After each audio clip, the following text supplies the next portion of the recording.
Rob's off, well, when the cars have gone, on the quad, levelling a wet patch that we didn't sow with wheat.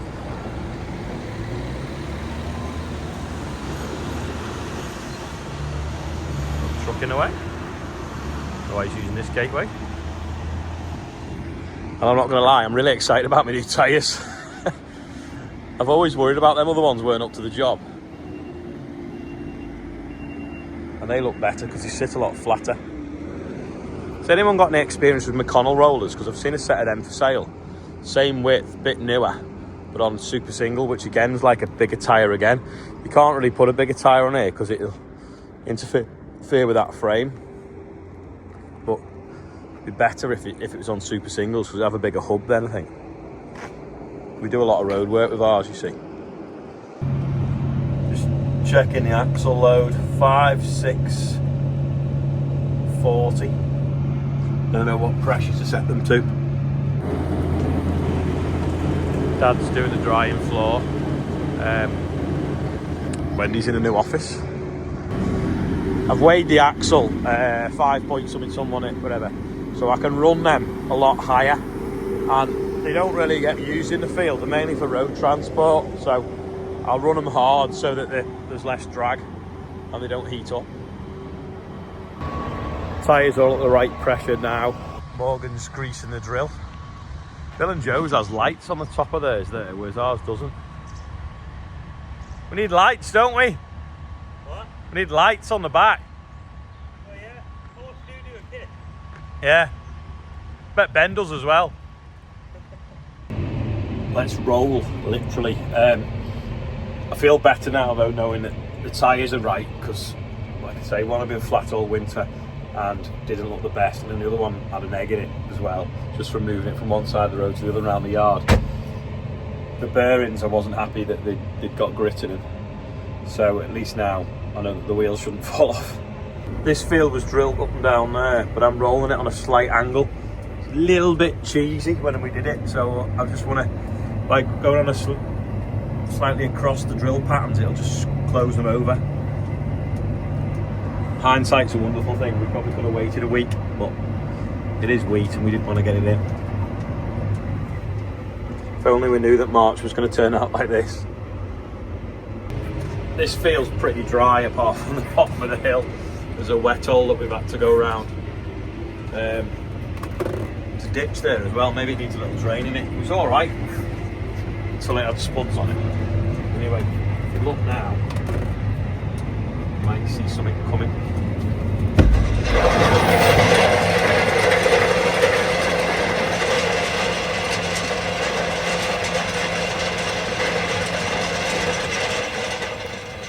I'll stop so it's quiet.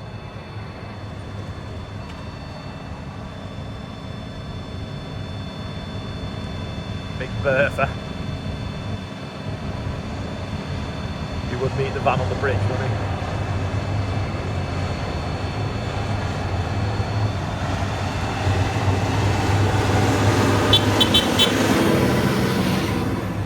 Proper job.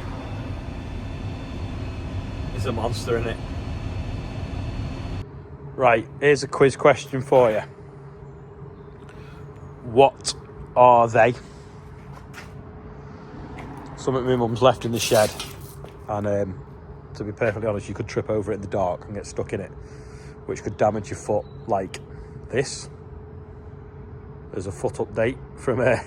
Do you think it's getting any better or not? Don't know, but yeah, that's today's quiz question. What are they? If Oscar's watching, which I think he does at night, Rob's got a real treat for you tomorrow. Gotta get it David Jones clean if you can. Just nipped back the yard for a sandwich and also to meet Certas Energy, Julie, who helped us with the combine run with HVO fuel. Oh, there's my mum. She, yeah, they're doing some marketing stuff, and I think we might go around the HVO fuel factory. But we're talking about what do people want from a fuel company. Obviously, the price being right and the stuff delivered on time, and if you run out, be delivered quick. But what else could they do better? So there's a few ideas that we were talking about that they could do better. So if you've got any ideas, stick them in the video below. rolling beans on this field that we couldn't move on at the winter after they dug the potatoes. And if you look now, we've got so much dust, the field is actually blowing away. But we're trying to now cap the moisture in, not the lumps down in case the beans pod low. I mean, there is still plenty of moisture in the field. There's two huge masses of water there. But yeah, it's just a nice job on a nice long field. I've not measured how long it actually is, but it's probably a kilometre long, I bet. Easy. I should measure it, shouldn't I? Some big floods still about. I have to go around. We need to get a digger in this field and see if we can find some drains somewhere. Problem's been, for the last few years, you wouldn't have even really got a digger in the field, and if you had a done, you'd have got stuck and just found water everywhere and wouldn't have known where it was going. This field was patched up with wheat in February, and this was too wet to get on anyway. Rob came this morning, flattened off the ruts, and then Morgan's come and patched a bit of spring barley into the corner of it, because it's nearly 2.5 acres wasted. So I'm just rolling it in now. It's still a bit tacky over there, but it's flat now, so we can come with the drainer as well, even if it means driving through the barley and get a drain into that pond over there. Finished, and it's 5:45, so not too bad for Friday night.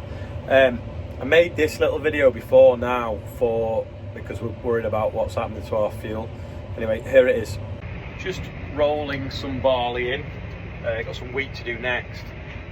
Just looking 16 to 17 litres an hour of fuel I'm using.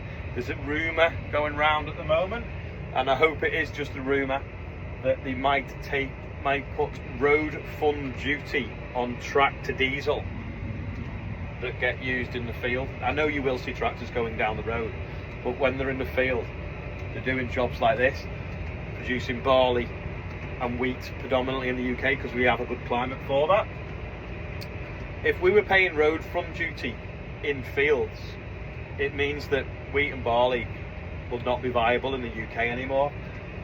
And it's quite a dangerous space to be in as a country, not to be able to produce the basics, the staples that people eat every day.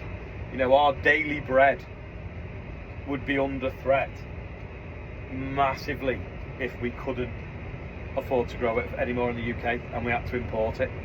Very vulnerable place to be. I just hope it is a rumour. Yeah, not good, so fingers crossed they don't attack us anymore. Anyway, I'll get back to the yard. Called at Wellbrook on the way back, check the heating's all okay, because there's a hen party this weekend in there. And while I've been doing that, I forgot John and Morgan have run the combine over to Morris Caulfields. They've got an open day next Wednesday. You should see a flyer on the screen now. Anyway, they've got a video of the combine arriving from several different angles, so here it is.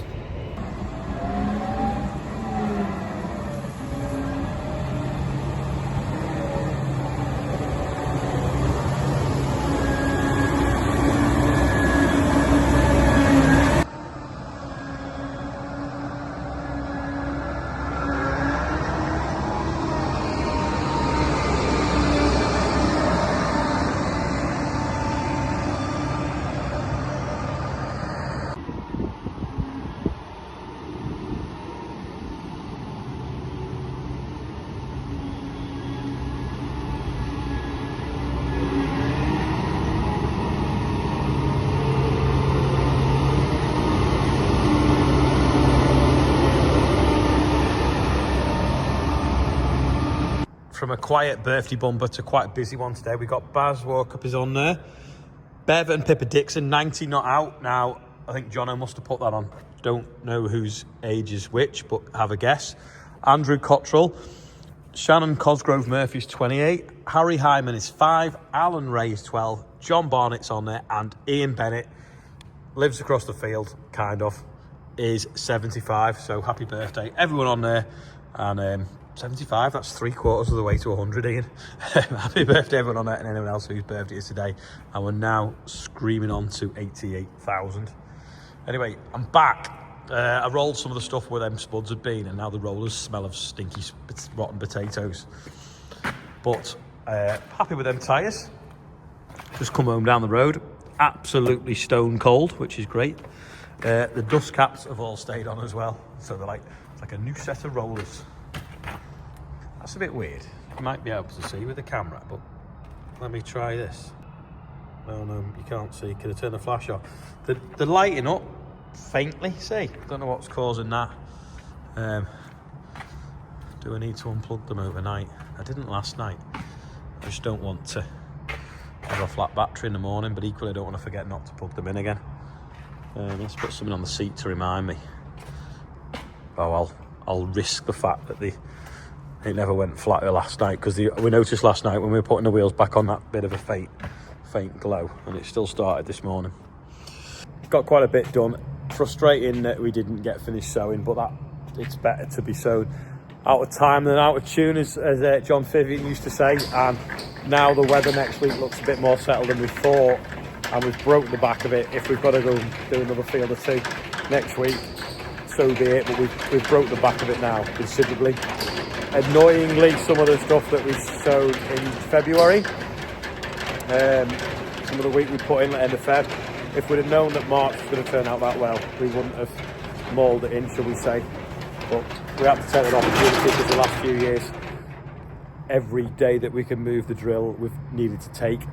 But yeah, we've had probably the best March so far for a long time. Get some refreshing rain tomorrow, but if not, I'll get on with the rolling. Anyway, that is probably all for today. Sorry it's all been at tractor cab base today, but thanks for watching, and I'll see you tomorrow.